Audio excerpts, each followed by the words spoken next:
Hello and welcome to our nightly news program. I'm your host, Kirifa Zachary, bringing you the latest updates from around the world in today's headlines. Unrest grips France as authorities deploy more police to restore calm.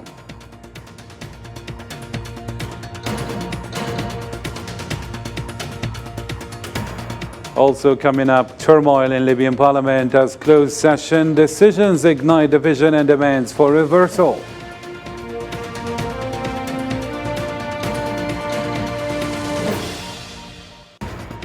Russian foreign minister criticizes lack of serious proposals from the West on Ukraine conflict resolution. Also ahead in our news.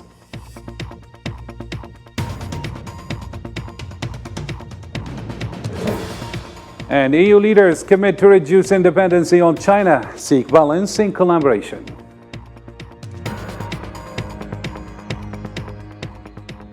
Hello again and welcome to the program. First off in our news, after 4 nights of unrest in Nanterre, the burning cars stand as symbols of the anger triggered by Nail's killing. Restoring calm is now the top priority for French authorities, leading to the deployment of more police to areas overwhelmed by chaos. More details with Nabil Khazini in this report. After 4 nights of unrest, the scene now has become familiar. The streets here in Nanterre are full of burnt cars, a sign of anger left by those irritated by the killing of Nail. For the French authorities, nothing matters at this moment than restoring calm.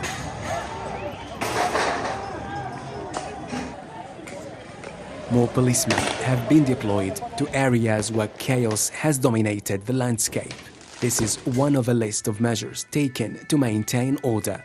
All local authorities were asked to halt public transport, and police started clearing protesters from the iconic Place de la Concorde in Paris.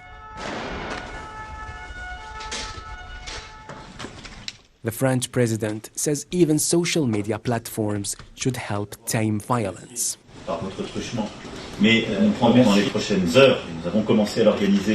In the coming hours, we will take measures, and we have started taking measures in coordination with these social media platforms to remove the most sensitive content. The authorities are working in coordination with these platforms to obtain an effective response, and I expect these platforms to act in a spirit of responsibility.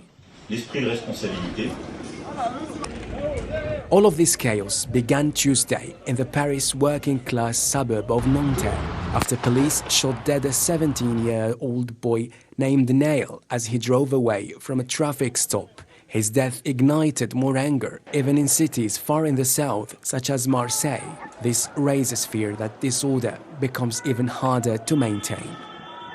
Nous examinons toutes les hypothèses avec une priorité. We will look at all hypotheses at the security meeting with French President Emmanuel Macron with one priority: the return to Republican order across all the territory. The situation is extremely tense. With smoke still rising over parts of France, these measures have done little to restore calm in the country. In the same matter, French President Emmanuel Macron has condemned organized and violent groups responsible for recent unrest in France. He vowed to bring those involved to trial and denounced the unacceptable exploitation of a teenager's death that sparked 4 nights, of rioting after a police encounter.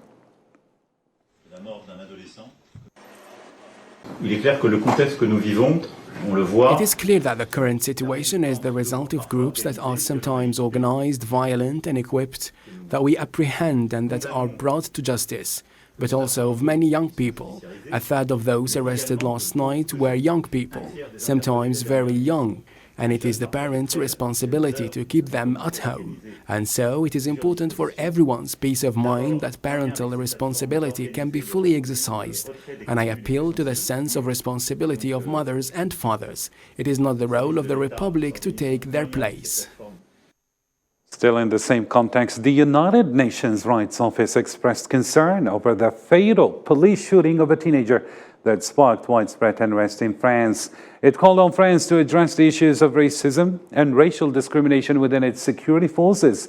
The incident has intensified existing grievances of police violence and systematic racism voiced by rights groups and within the racial diverse, economically disadvantaged suburbs surrounding major cities in France.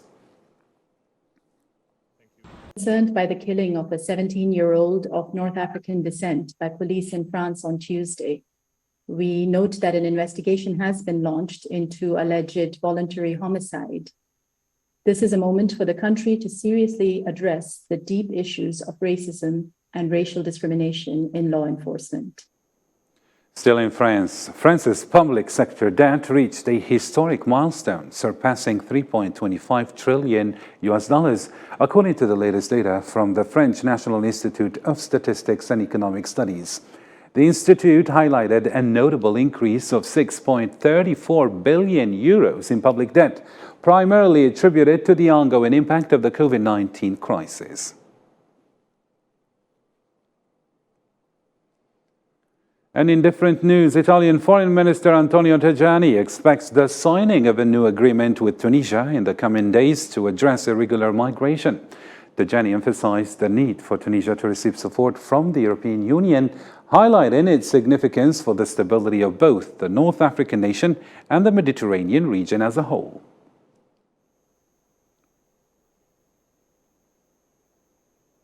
The National Insurance Council revealed that the insurance market in Algeria achieved during the first quarter of this year a turnover of 47.5 billion Algerian dinars compared to 45.5 billion Algerian dinars during the same period last year, recording a growth of 4.6% with the continued dominance of the insurance branch on cars. The United Nations High Commissioner for Human Rights, Volker Turk, has expressed the belief that resuming technical missions to Western Sahara would help address the challenges in the region. During the interactive dialogue at the 52nd session of the Human Rights Council in Geneva, Turk confirmed ongoing consultations with Morocco regarding the possibility of recommencing these missions. Total of 601. There was a question on Western Sahara. I can assure you my office is in discussions with both the Moroccan and the Algerian authorities regarding the resumption of our technical missions to Western Sahara and Tindouf camp. And I hope that we can indeed obtain direct access with the support and agreement of the authorities of both countries, which would be a preferable option for arriving to an objective assessment of the complex human rights situation in the territory. Still with regional news, the Libyan parliament is in turmoil as it made decisions in a closed session without informing all members. This has caused division, leading 40 MPs to demand a reversal of these decisions to prevent further escalation. These events occur as the country seeks consensus beyond personal interests, aiming to progress towards holding elections.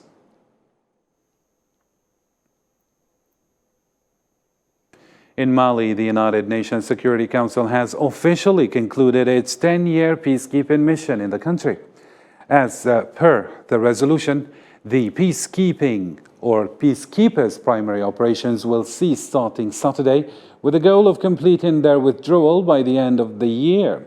However, they will remain deployed to provide protection against imminent threats of violence to civilians in nearby areas.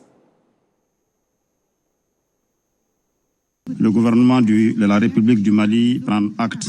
I would like to reassure you of the full engagement of the government of Mali to continue working tirelessly to fulfill its primary mission of protecting the civilian population and their property over all our national territory. On this point, the government regrets that the Security Council continues to consider the situation in Mali as a threat to international peace and security in spite of the tangible results achieved on the one hand on the ground by the Malian forces. Social et les missions de bons offices du représentant spécial du secrétaire général. The African Union Transition Mission in Somalia announced on Thursday the successful completion of the first phase of troop withdrawal from the country. This involved handing over military bases in Mogadishu and the southern region. As per United Nations Security Council resolutions, 2628 and 2670. The mission aims to withdraw 2,000 troops by the end of June and an additional 3,000 by September. The withdrawal process also involves transferring security responsibilities to Somali security forces in designated areas.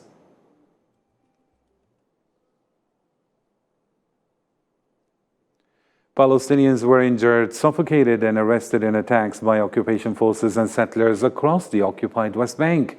On Friday, 2 young men from El Amari camp, south of Ramallah, and a girl at the entrance to the village of Burin, south of Nablus, were arrested by the Zionist occupation. The United Nations reported the involvement of 97 companies in constructing Zionist settlements in the occupied Palestinian territories. To the Russia-Ukraine conflict now, Russian Foreign Minister Sergei Lavrov called for the expanding of the UN Security Council to provide greater representation for Asian, African, and Latin American countries, aiming to counter what he perceives as Western dominance. At the opening ceremony of the SCO Public Diplomacy Center in Moscow, Lavrov affirmed Russia's claim that the West, particularly the United States, seeks to hinder Russia and China from asserting their independence in a multipolar world.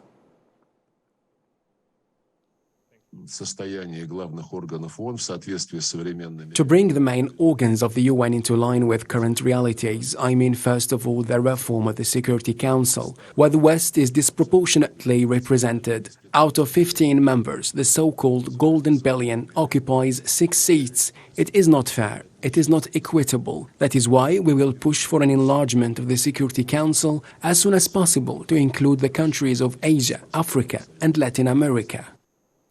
Russian Foreign Minister Sergei Lavrov has stated that Western states have failed to prevent substantial proposals to resolve the conflict in Ukraine. Lavrov emphasized that Moscow has consistently expressed its willingness to consider any serious proposals, dismissing the discussions surrounding Ukrainian President Zelensky's plans as mere chatter, as he put it.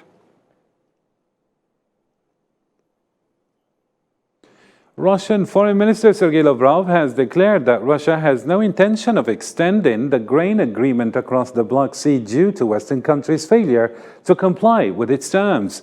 In contrast, European Union leaders are advocating for the extension of the Istanbul Agreement and stressing the importance of its complete implementation. Hassan Burkan has the details. Once again, Russia threatens not to extend the grain export agreement across the Black Sea because of what Moscow describes as the West breach of terms of the agreement, which provides for lifting the ban on Russian exports of food and fertilizers, relinking the Russian Agriculture Bank to the SWIFT banking system, and resuming the supply of agriculture machinery, spare parts and services, and allowing the transportation of ammonia through the port of Odessa in return for allowing the export of Ukrainian agricultural products. I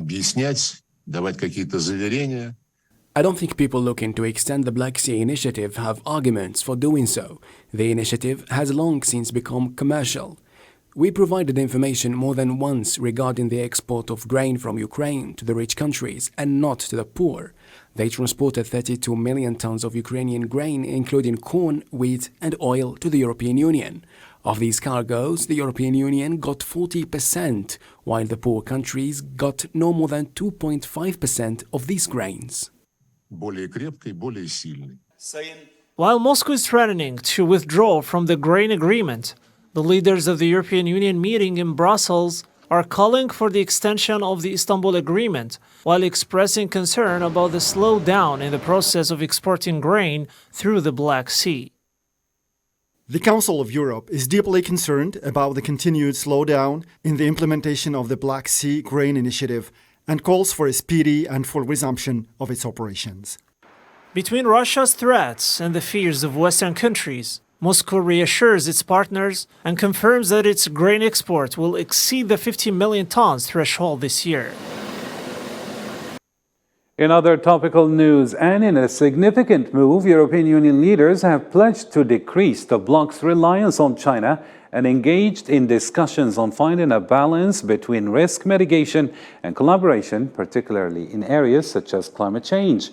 The EU, comprising 27 nations, has regarded China as a partner, competitor, and systematic rival since 2019. However, concerns have mounted over China's assertive wolf warrior diplomacy and its strengthening ties with Moscow.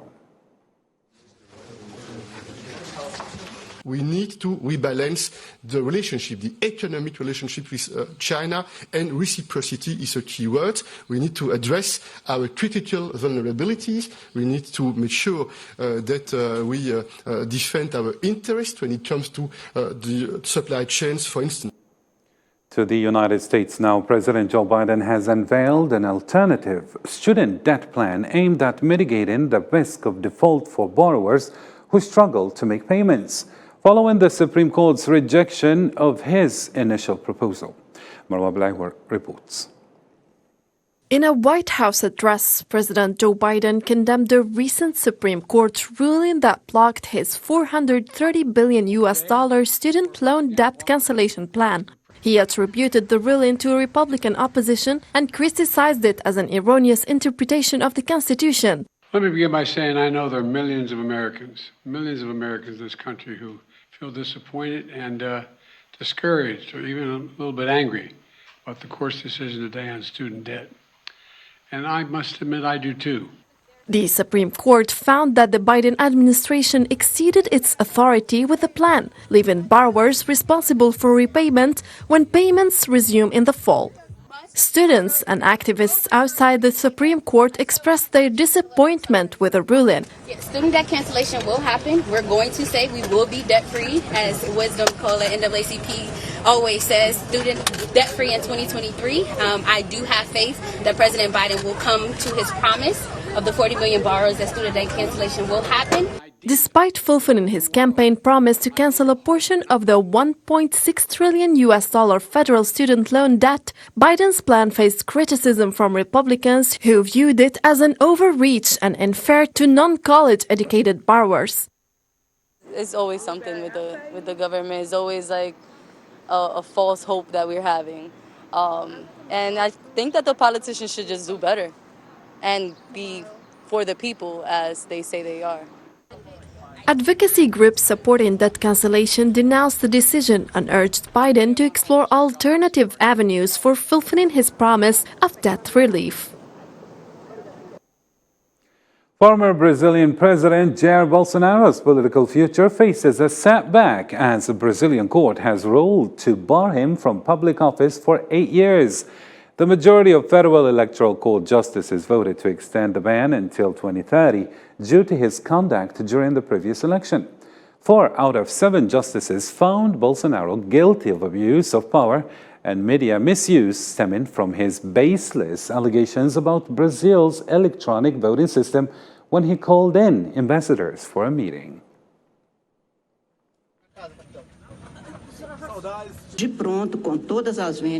At once, with all due respect to Minister Raul Araujo, I'm announcing to the honorable justices that I am following the lead justice in the case in upholding the request with the application of the sanctions of ineligibility for the first respondent Jair Messias Bolsonaro and declaring the request for the second respondent Walter Souza Braga Neto as unfounded.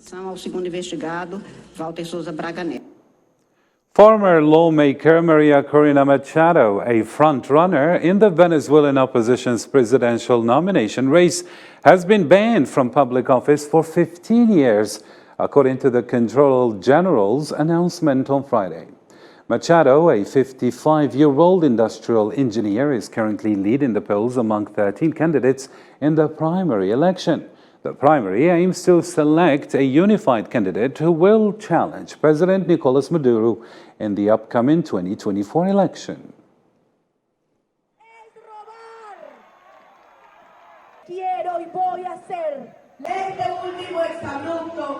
We already knew of the last outburst. No one was surprised it happened because they mess up every day. This was coming, but you know, if they think or once thought that this disqualification was going to discourage participation in the primaries, they should get ready. Now we will vote with even more strength. For more stories making headlines around the globe, here's the news in brief by Mohammed Khatil this time. Tourists in the central German state of Is will be able to get a bit closer to heaven starting from Saturday, July 1st, when Germany's longest suspension bridge opens after 6 years of planning and construction. The 664-meter-long bridge, with a height of up to 100 meters and a weight of 120 tons, is considered the longest unsupported pedestrian suspension bridge in the world, with a carrying capacity of up to 750 people. The bridge can withhold a Category 2 hurricane with snow on it at the same time. Air traffic at Geneva Airport was at standstill early on Friday, with dozens of flight arrivals and departures cancelled due to a pay strike staged by public service staff who plan to continue striking into Saturday. About 100 employees stood outside the airport's departure area to protest against the salary policy approved by the airport's board of directors that imposes a freeze on pay increases. The public service union, which rejected a proposal by the airport management that could have ended the strike, voted to continue striking for the remainder of Friday and to return the picket line on Saturday. Spain seized a total of 6.5 tons of cocaine with an estimated value of 223 million euros, which were transported in banana shipments. Guardia Civil officers, supported by Europol, Colombia and Latvian state police, have identified and seized in the last 7 months several large shipments of bananas bound for Algeciras in the south of Spain, with cocaine bales hidden among the fruit. 13 people have been arrested during the operation. Mexican Navy has seized a submarine containing over 3.5 tons of drugs believed to be cocaine, authorities reported on Friday. The submarine was 26 meters long and is considered to be the largest of its kind secured by the current government. 5 people from different nationalities traveling on the vessel were detained and taken to the coastal city of La Paz, where they were handed over to the competent authorities. With this, we reach the end of our news program, but stay tuned for more news from around the world on our social media platforms. I'm Karim Zachary signing off. Till next time, take care.